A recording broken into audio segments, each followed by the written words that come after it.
Hi students. So ఇప్పుడు నేను చెప్పబోయే టాపిక్ నాన్ ప్రాఫిట్ ఆర్గనైజేషన్ మా FA2 నుండి. ఓకేనా? సో ఒకసారి ఇక్కడ వినండి. Only as per exam point of view మాత్రమే 1 or 2 క్వశ్చన్స్ నేను ఇక్కడ డిస్కస్ చేస్తాను, ఎందుకంటే మొత్తం డిస్కస్ చేసేంత టైం లేదు కాబట్టి. So exam point of view topic ఏంటి, దాని ఇంట్రడక్షన్ ఏంటి, ఏమేమి అకౌంట్స్ ఓపెన్ చేయాలి, అది మాత్రమే నేను ఎక్స్ప్లెయిన్ చేస్తాను. సో వినండి ఒకసారి. సో నాన్ ప్రాఫిట్ ఆర్గనైజేషన్, ఓకేనా? నాన్ ప్రాఫిట్ ఆర్గనైజేషన్ నుంచి మీకు ఇక్కడ ఎలాంటి చాయిస్ లేదు, కంపల్సరీ 2 క్వశ్చన్స్ అదే చాప్టర్లో నుంచి వస్తాయి. మాక్సిమం ఇంతవరకు వచ్చింది అయితే 2 సమ్స్ వచ్చాయి. సో ఇప్పుడు మనం చెప్పలేం, ఒక సమ్ రావచ్చు, ఒక థియరీ రావచ్చు, లేదా 2 సమ్స్ అయినా రావచ్చు. సో నాన్ ప్రాఫిట్ ఆర్గనైజేషన్స్లో మనం ఏమేమి ప్రిపేర్ చేయాలి? యాక్చువల్గా నాన్ ప్రాఫిట్ ఆర్గనైజేషన్ అంటే ఏంటి? నాన్ ప్రాఫిట్ ఆర్గనైజేషన్స్ అంటే ఏం లేదమ్మా, మనకి ఎడ్యుకేషనల్ ఇన్స్టిట్యూషన్స్ అంటే సర్వీస్ మోటివ్ అనమాట. చారిటబుల్ ట్రస్ట్ కావచ్చు, హాస్పిటల్స్ కావచ్చు, ఓకేనా, క్లబ్స్ కావచ్చు, ఓకే, లైబ్రరీస్ కావచ్చు. ఇవన్నీ ఏమైంది అంటే నాన్ ప్రాఫిట్ ఆర్గనైజేషన్ అంటే బిజినెస్కి రిలేటెడ్ లేనివి అనమాట. ఓకే, ప్రాఫిట్ అనేది తీసుకోవాలి, ఓన్లీ ఏదైతే ఉందో ఆ అసోసియేషన్ రన్ కావడానికి వాళ్ళు ప్రాఫిట్ తీసుకుంటారు తప్ప మ్యాక్సిమం ప్రాఫిట్ అవాయిడ్ చేస్తారనమాట. సో వాటిని మనం ఏమంటాం, నాన్ ప్రాఫిట్ ఆర్గనైజేషన్. సో ఈ నాన్ ప్రాఫిట్ ఆర్గనైజేషన్స్ వాళ్ళు ఎలా అకౌంట్స్ మెయింటైన్ చేస్తారు? Okay, so first of all వాళ్ళు మెయింటైన్ చేసేది ఏంటంటే receipts and payment account, receipts and payment account. ఓకేనా? Receipts and payment account maintain చేస్తారు. సో రిసిప్ట్స్ అండ్ పేమెంట్ అకౌంట్లో ఏమొస్తాయి అంటే అన్నీ వస్తాయి. ఐదర్ అసెట్స్ కావచ్చు, ఎక్స్పెన్సెస్ కావచ్చు, ఇన్కమ్స్ కావచ్చు, లయబిలిటీస్ కావచ్చు, అన్నీ వస్తాయి మనకి రిసిప్ట్స్ అండ్ పేమెంట్స్ అకౌంట్లో. ఓకేనా? సో నేను ఇక్కడ మీకు చెప్పేది ఆర్పి త్రివేది బుక్ నుంచి మా ప్రొఫార్మా చూడండి ఒకసారి ఇక్కడ. So receipts and payment account for the period ending అని ఇచ్చాడు. సో డెబిట్ వైపు అన్ని రిసిప్ట్స్ వస్తాయి, క్రెడిట్ వైపు అన్ని పేమెంట్స్ వస్తాయి. So opening cash, opening balance ఏదైనా ఉంటే, బ్యాంక్ బ్యాలెన్స్ ఏమైనా ఉంటే మనం రిసిప్ట్ సైడ్ తీసుకోవాలి. ఓకేనా? సో ఆల్ రిసిప్ట్స్, ఓకేనా, ఆ ఆర్గనైజేషన్కి వచ్చే అన్ని రిసిప్ట్స్ అన్ని తీసుకోవాలమ్మా. Subscriptions plays very important role. Subscriptions అంటే ఇక్కడ ఏం లేదు, చందాలన్నమాట. ఓకేనా? ఆర్గనైజేషన్స్కి మెంబర్స్ ఉంటారు కదా, ఆ మెంబర్స్ ఏం చేస్తారు, చందాలు ఇస్తుంటారు, అదనమాట. So entrance fee, specific donations, general donations, life membership fee, legacies, interest, rent, locker rent, grant from government, okay, sale of assets, under receipts, contribution from annual dinner. So అన్ని receipts అన్ని అంటే ఆర్గనైజేషన్కి వచ్చేవన్నీ మనం రిసిప్ట్ సైడ్ ఎంట్రీ చేసుకోవాలి. Plus వీళ్ళు payments, ఓకేనా, ఏవైతే ఆ పర్టికులర్ ఇయర్లో ఏదైతే పేమెంట్ చేస్తున్నారో ఆ పేమెంట్స్ అవి ఏ ఇయర్ అయినా కావచ్చు, కాకపోతే ఆ పర్టికులర్ ఇయర్లో ఏవైతే వాళ్ళు పేమెంట్ చేస్తున్నారో అవన్నీ మనకి ఎక్కడ రావాలి, పేమెంట్ సైడ్ రావాలన్నమాట. ఓకేనా? అంటే ఆర్గనైజేషన్ ఏమేమైతే పేమెంట్స్ చేస్తుందో అవన్నీ పేమెంట్ సైడ్ రావాలి. సో ఇన్కమ్ అండ్ ఎక్స్పెండిచర్తో ప్రాబ్లం లేదు, అది ఈజీగా ప్రిపేర్ చేయొచ్చు. కానీ మీకు అడిగే క్వశ్చన్ ఎలా ఉంటుంది అంటే, రిసిప్ట్స్ అండ్ పేమెంట్స్ అకౌంట్ ఈజీగా ప్రిపేర్ చేయొచ్చు, ప్రాబ్లం ఉండదు. కానీ మీకు అడిగే క్వశ్చన్ ఎలా ఉంటుంది అంటే, ప్రిపేర్ ఇన్కమ్ అండ్ ఎక్స్పెండిచర్ అని అంటాడు. అంటే మనకి ఇన్కమ్ అండ్ ఎక్స్పెండిచర్ అకౌంట్తో పాటు బ్యాలెన్స్ షీట్ కూడా అడుగుతాడు. ఓకేనా? దాని క్లోజింగ్ బ్యాలెన్స్ షీట్ కూడా ప్రిపేర్ చేయమంటారు. సో అది ఎలా అడుగుతాడంటే, వాడిచ్చి receipts and payments account question ఇస్తాడు. రిసిప్ట్స్ అండ్ పేమెంట్స్ అకౌంట్లో నుంచి మనం ఏం ప్రిపేర్ చేయాలి అంటే income and expenditure account prepare చేయాలి. అయితే ఈ ఇందాక ఏం చెప్పాను నేను, రిసిప్ట్స్ అండ్ పేమెంట్స్ అకౌంట్లో అన్నీ వస్తాయని చెప్పాను. ఐదర్ అసెట్ కావచ్చు, లయబిలిటీస్ కావచ్చు, ఎక్స్పెన్సెస్ కావచ్చు, ఇన్కమ్స్ కావచ్చు, అన్నీ వస్తాయి రిసిప్ట్స్ అండ్ పేమెంట్స్ అకౌంట్లో. కానీ ఇన్కమ్ అండ్ ఎక్స్పెండిచర్లో మాత్రం ఓన్లీ ఇన్కమ్స్ అండ్ ఎక్స్పెండిచర్స్ మాత్రమే వస్తాయి. అది కూడా ఆ పర్టికులర్ ఇయర్, అంటే ఏ ఇయర్ అయితే వాడు క్వశ్చన్ అడుగుతున్నాడో, ఏ ఇయర్ అయితే అకౌంట్ మెయింటైన్ చేయమని చెప్తున్నాడో ఆ పర్టికులర్ ఇయర్ది మాత్రమే మనం ఇన్కమ్స్ ఎక్స్పెండిచర్స్ తీసుకొని మనం క్యాలిక్యులేషన్ చేయాలన్నమాట. ఓకేనా? సో ఒకసారి ఇక్కడ income and expenditure account proforma కూడా చూడండి. Income and expenditure account for the year ended. So expenditures అమ్మ ఒకసారి సాలరీస్ కావచ్చు, honorarium, wages for groundsmen, upkeep of ground, printing and stationery. అంటే రిసిప్ట్స్ అండ్ పేమెంట్స్ అకౌంట్లో ఏవైతే ఎక్స్పెన్సెస్ ఉన్నాయో ఆ అన్ని ఎక్స్పెన్సెస్ తీసుకుంటాము. ఏమైనా అడ్జస్ట్మెంట్స్ ఉంటే అడ్జస్ట్ చేసి తీసుకుంటాం, కానీ ఓన్లీ ఆ పర్టికులర్ ఇయర్ది మాత్రమే. రిసిప్ట్స్ అండ్ పేమెంట్స్ అకౌంట్లో ప్రీవియస్ ఇయర్ ఉండొచ్చు, కరెంట్ ఇయర్ ఉండొచ్చు, నెక్స్ట్ ఇయర్ కూడా ఉండొచ్చు. కానీ ఇన్కమ్ అండ్ ఎక్స్పెండిచర్లో మాత్రం ఆ కరెంట్ ఏ ఇయర్కి అయితే మనకి ఆ income and expenditure account prepare చేయమన్నాడో ఆ ఇయర్వి మాత్రమే మనం తీసుకుంటాం అనమాట. Okay, telephone charges, lighting, bank charges, general expenses, rent, rates and taxes, insurance, cost of entertainment, subscriptions to periodical, sports material use, depreciation, repairs, loss on sale of assets. ఓకేనా? ఇవన్నీ తీసుకుంటాం. ఇక్కడ ఇన్కమ్స్ కూడా అన్ని ఇక్కడ. అయితే ఆర్గనైజేషన్స్కి ఏవైతే ఇన్కమ్స్ వస్తున్నాయో ఆ ఇన్కమ్స్ అన్ని ఇక్కడ తీసుకుంటాం. ఓకేనా? ఇఫ్ సపోజ్ ఇన్కమ్ ఎక్కువ ఉంది, మనం క్యాలిక్యులేషన్ చేయాలి కదమ్మా, ఇన్కమ్ ఎక్కువ ఉంది, ఎక్స్పెండిచర్ తక్కువ ఉంది. సో మనకు వచ్చిన balance excess of income over expenditure. So దాన్ని మనం సర్ప్లస్ అని అంటాం అనమాట. ఓకేనా? సో ఇక్కడ చూడండి అమ్మా, ఇన్కమ్ ఎక్కువ ఉంటే మనకు వచ్చిన బ్యాలెన్స్ ఫిగర్ ఏమవుతుంది, excess of income over expenditure surplus అంటాం. ఇన్ కేస్ ఎక్స్పెండిచర్ ఎక్కువ ఉంది అనుకో, అది excess of expenditure over income, అది డెఫిషిట్ అని అర్థం. అంటే ఖర్చు ఎక్కువైంది, ఇన్కమ్ తక్కువైంది. సో దాన్ని ఏమంటాం మనం, డెఫిషిట్ అంటాం. So as per exam point of view చెప్తున్నాను కాబట్టి నేను ఇంత ఫాస్ట్గా చెప్పుకుంటూ వెళ్తున్నాను. So income and expenditure account ఏమేమి తీసుకోవాలి, only incomes and expenditure related to that particular year only. దాని తర్వాత ఏం చేయాలి అంటే మనం బ్యాలెన్స్ షీట్ ప్రిపేర్ చేయాల్సి వస్తుంది. ఏం ప్రిపేర్ చేయాల్సి వస్తుంది, మనం బ్యాలెన్స్ షీట్ ప్రిపేర్ చేయాల్సి వస్తుంది. దీంతో పాటు మీకు సబ్స్క్రిప్షన్ కూడా కొంచెం ఐడియా ఉండాలి మా. సో బ్యాలెన్స్ షీట్ ఇక్కడ చూడండి. ఓకే, బ్యాలెన్స్ షీట్ ప్రొఫార్మా ఇది. Okay, outstanding expenses, income received in advance, bank loan or overdraft, special fund నుంచి less expenses, specific donations, capital fund. In case మనకి income and ఎక్స్పెండిచర్లో surplus వస్తే capital ఫండ్కి add చేయాలి, deficit వస్తే capital fund నుంచి minus చేయాలి. ఈ అసెట్స్ అన్ని ఇక్కడ తీసుకోవాలి. Cash in hand, cash at bank, investment, outstanding subscriptions, interest receivable, rent receivable, prepaid expenses, stock of stamps and stationery, stock of sports material, library books, furniture and fixtures, land and building, club ground and pavilion. ఓకేనా, ఇది closing balance sheet అమ్మా. ఓకేనా, so rest of the thing నేను some చెప్పుకుంటాను, explain చేస్తాను. Okay, అంత time లేదు కాబట్టి రెస్ట్ ఆఫ్ ది పాయింట్స్ ఎలా చేయాలి ఏంటి అనేది ఒక 2 or 3 సమ్స్ మీకు ఎక్స్ప్లెయిన్ చేస్తాను. సో ఒకసారి అయితే వినండి. ఫస్ట్ లాంగ్ క్వశ్చన్కి వెళ్తున్నాను నేను డైరెక్ట్. ఒకసారి చూడండి ఇక్కడ. From the following receipts and payments account of a charitable institution and further information supplied, prepare income and expenditure account for the year ended 31st December 2005 అని ఇచ్చిండాము ఇక్కడ. ఓకేనా, ఒక charitable institution the receipts and payment account ఇచ్చాడు వాడు. So ఈ receipts and payments account నుంచి ఏం prepare చేయమని చెప్తున్నాడు, మనకి income and expenditure account prepare చేయమని చెప్తున్నాడు. సో దీనికి మీరు ఫస్ట్ ఏం చేయాలి అంటే ఒకసారి ఏది ఇన్కమ్ ఏది expenditure, first of all you have to identify అది ఇన్కమ్ ఏంది ఎక్స్పెండిచర్ ఏంది అనేది ఫస్ట్ మీరు ఐడెంటిఫై చేయాలమ్మా. ఓకేనా, సో ఐడెంటిఫై చేస్తేనే అది ఈజీ అవుతుంది. సో ఎప్పుడైతే అది ఇన్కమ్ అండ్ ఎక్స్పెండిచర్ రిసిప్ట్స్ ఏమంటాము అసెట్ లయబిలిటీ అని ఐడెంటిఫై చేయలేమనుకో మనకు సమ్ చేయడమే ప్రాబ్లం అవుతుంది. Okay, so cash at bank, cash in hand ఇది ఓపెనింగ్. సో ఏ క్యాష్ అయినా ఏ బ్యాంక్ అయినా అది ఎక్కడ వస్తే మనకి అసెట్లో వస్తుంది, అది ఇన్కమ్ అండ్ ఎక్స్పెండిచర్లో రాదు. డొనేషన్స్, ఓకేనా, సో డొనేషన్స్ అనేది లయబిలిటీ మా గుర్తుపెట్టుకోండి, డొనేషన్స్ అనేది liability. Okay, next subscriptions income.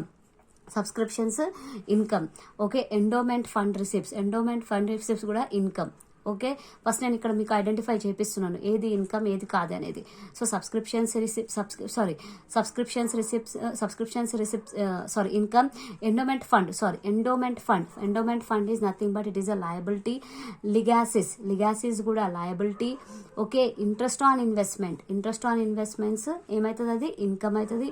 Interest on deposits కూడా ఇన్కమ్ అవుతుంది. సేల్ ఆఫ్ ఓల్డ్ ఫర్నిచర్ అని ఇచ్చాడు, sale of old furniture. So sale of old furniture అనేది అది ఏమైతే అసెట్, ఫర్నిచర్ అనేది అసెట్ని అమ్మేసాం కాబట్టి దాని మీద మనకేదైనా ప్రాఫిట్ కానీ లాస్ కానీ ఏదైనా వస్తేనే అప్పుడు అది ఇన్కమ్ అండ్ ఎక్స్పెండిచర్ అకౌంట్లో రావాలి. మళ్ళీ ఒకసారి చెప్తా చూడండి. Cash at bank, cash in hand అవి లాస్ట్ ఇయర్వి, ఆ ఓపెనింగ్వి, అది వస్తే ఓపెనింగ్ బ్యాలెన్స్ షీట్లో వస్తాయి. ఓకేనా, ఇన్కమ్ అండ్ ఎక్స్పెండిచర్లో మాత్రం అపియర్ కావు.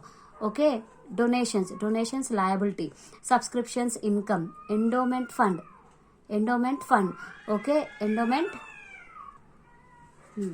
చూద్దాం. Okay, so endowment fund receipts అది లయబిలిటీ, సో లయబిలిటీలో రావాలి. లిగాసిస్ కూడా liability. Interest on investment income, అంటే ఇన్వెస్ట్మెంట్స్ మీద మనకి ఇన్కమ్ వస్తుంది కాబట్టి ఓకే ఇంట్రెస్ట్ వస్తుంది కాబట్టి అది ఇన్కమ్. ఇంట్రెస్ట్ ఆన్ డిపాజిట్స్ మీద ఇంట్రెస్ట్ వస్తుంది కాబట్టి అది income. So sale of old furniture అనేది అసెట్. ఓకే, అసెట్ ఇక్కడ కన్సిడర్ చేయం మనం. ఓకే, సో దాని మీద ఐదర్ ప్రాఫిట్ ఆర్ లాస్ అనేది అడ్జస్ట్మెంట్ ఏమైనా ఉంటే దాన్ని బట్టి చేద్దాం అక్కడ. Okay, next coming to the ఇది రిసిప్ట్ సైడ్ ఇది payment side. So payment side ఉన్నవి ఏమైతే మనకి ఎక్స్పెండిచర్స్ అవుతాయి, పేమెంట్ సైడ్ ఉన్నవి ఏమైతే ఎక్స్పెండిచర్స్ అవుతాయి. సో చారిటీస్ ఎక్స్పెండిచర్, సాలరీస్ కూడా ఎక్స్పెండిచర్, రెంట్ అండ్ ట్యాక్సెస్ కూడా expenditure, printing and stationery expenditure, postage expenditure, advertisement expenditure, furniture asset. So రాదు, ఫర్నిచర్ అనేది అసెట్ రాదు. ఇన్వెస్ట్మెంట్ కూడా అసెట్ రాదు. అడ్వాన్సెస్ టు కాంట్రాక్టర్ కూడా ఏమవుతుంది, అసెట్ అవుతుంది, రాదు. Balance carry down, cash at bank, cash on hand. So ఇవి కూడా ఏమైతే అసెట్లు అవుతాయి. ఓకేనా, సో ఓన్లీ ఇందుకని మనం ఏం చేయాలి, ఎక్స్పెండిచర్స్ మాత్రమే పికప్ చేసుకోవాలి. ఎలా, charities, salaries, rent and taxes, printing and stationery, postage, advertisement. So ఈ వరకు ఎక్స్పెండిచర్స్ ఉన్నాయి. సో ఫర్నిచర్ అనేది అసెట్ రాదు, ఇన్వెస్ట్మెంట్ కూడా అసెట్ రాదు, అడ్వాన్సెస్ టు కాంట్రాక్టర్ కూడా అసెట్ రాదు. తర్వాత ఏమి ఇచ్చింది ఇక్కడ, balance carry down, cash at bank, cash in hand ఇచ్చింది, అది కూడా అసెట్ అవుతుంది. ఓకేనా, సో అసెట్స్ రావు. తర్వాత కింద అడిషనల్ ఇన్ఫర్మేషన్ ఇచ్చారు చూడండి. It was decided to treat 1/2 అంటే half of the total amount received on account of legacies and donations as income అని ఇచ్చిండు. సో ఈ అడ్జస్ట్మెంట్ చూడండి అమ్మా, యాక్చువల్గా నేను ఏం చెప్పాను, లిగాసీస్ అండ్ డొనేషన్స్ లయబిలిటీ అని చెప్పాను.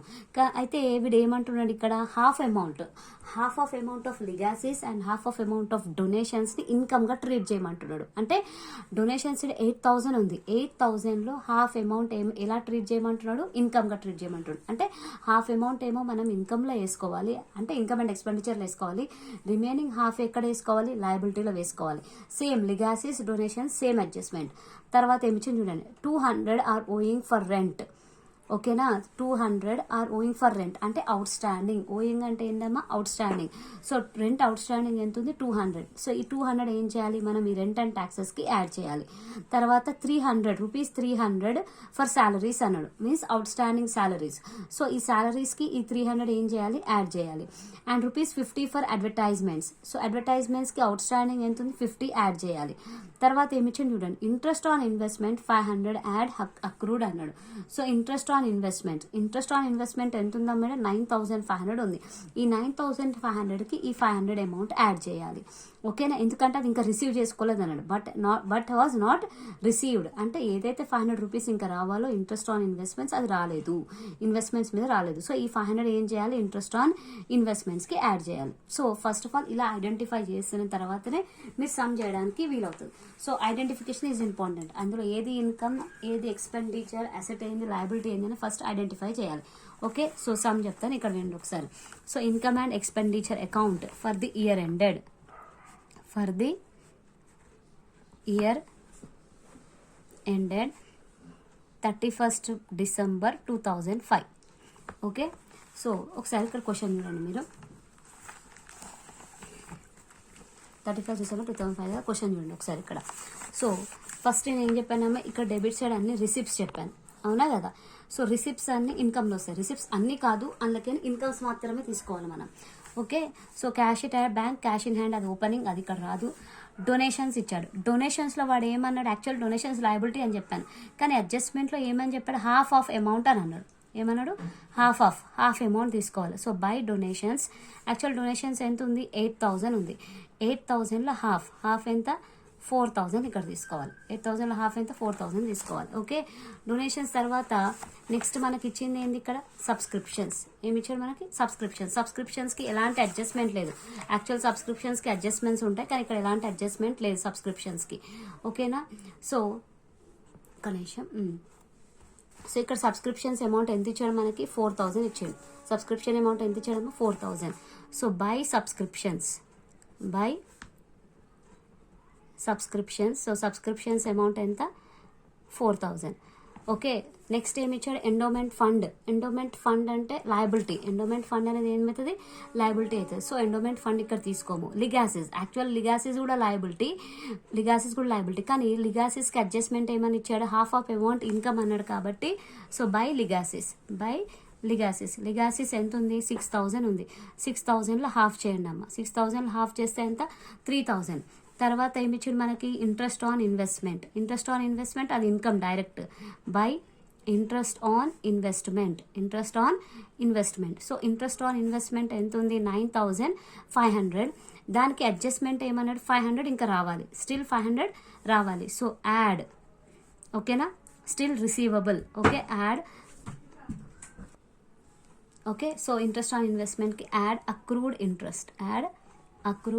ఇంట్రెస్ట్. సో అక్రూడ్ ఇంట్రెస్ట్ ఎంత ఉందమ్మా, 500. So 9,500 plus 500 10,000. ఓకే, తర్వాత ఏముంది మనకి, interest on deposits. So by interest on deposits. So interest on deposits ఎంత ఉంది, 150 రూపీస్. ఎలాంటి అడ్జస్ట్మెంట్ లేదు కాబట్టి డైరెక్ట్. ఓకేనా, ఫర్నిచర్ గురించి ఏ అడ్జస్ట్మెంట్ లేదు, రాదు.